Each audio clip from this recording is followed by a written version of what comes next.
Mesdames et messieurs, on continue toujours sur le Gaon de Vilna. Et une nouvelle fois, je fais ce cours, Leilou Nishmat, mon père, Benyamin Ben Rachel. Hier, on a vu la différence entre le Kaas et la Ta'ava. Le machal que le Gaon de Vilna a donné, c'est comme si une personne voudrait faire la guerre et laisser la ville indemne. Il voudrait la conquérir.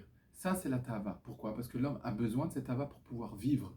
Donc en fait, c'est comme s'il voudrait conquérir une ville, mais laisser les gens en vie. C'est extrêmement difficile. Par contre, le Ka'as, c'est comme s'il voudrait tuer son ennemi. Et là, à partir du moment qu'est-ce qu'il lui faut? En tsarich lazer rak gvura levad. Il lui faudrait que la force pour pouvoir tuer son ennemi. Et puis c'est tout. Comme ça, on s'était arrêté hier.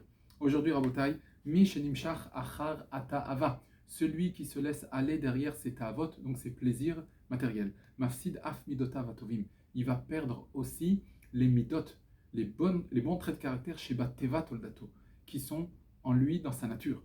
Ve'em nikrem bgadim, et dans la Torah Kabbalah, on appelle ça les bgadim, les habits.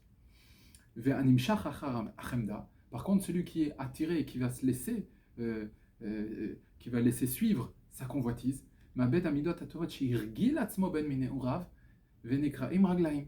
Il va perdre ses midot qui s'est habitué à avoir et qui s'appelle dans le langage de la Kabbalah, raglaim, les pieds. Et en fait, quoi? Ça veut dire que celui qui va derrière sa ta'ava, il va perdre son niné. Par contre, celui qui ira derrière la chemda, la convoitise, il perdra son acquis.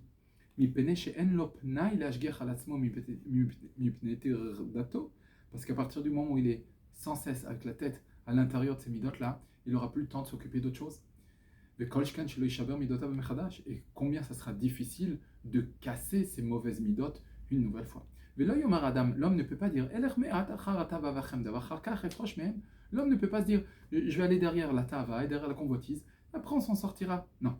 Parce qu'à partir du moment où il se laisse aller derrière, alors il est perdu. Il est perdu complètement. Il est extrêmement difficile à se séparer de ces deux mauvaises midot. Même celui qui aurait beaucoup de crainte, beaucoup de Torah et beaucoup de mitzvot, à partir du moment où il se laisse aller derrière cette tava, il perdra tout. Que Baruch Hu nous aide constamment à pouvoir casser ces mauvaises midot et rester dans le derech Hashem. Kol Tov.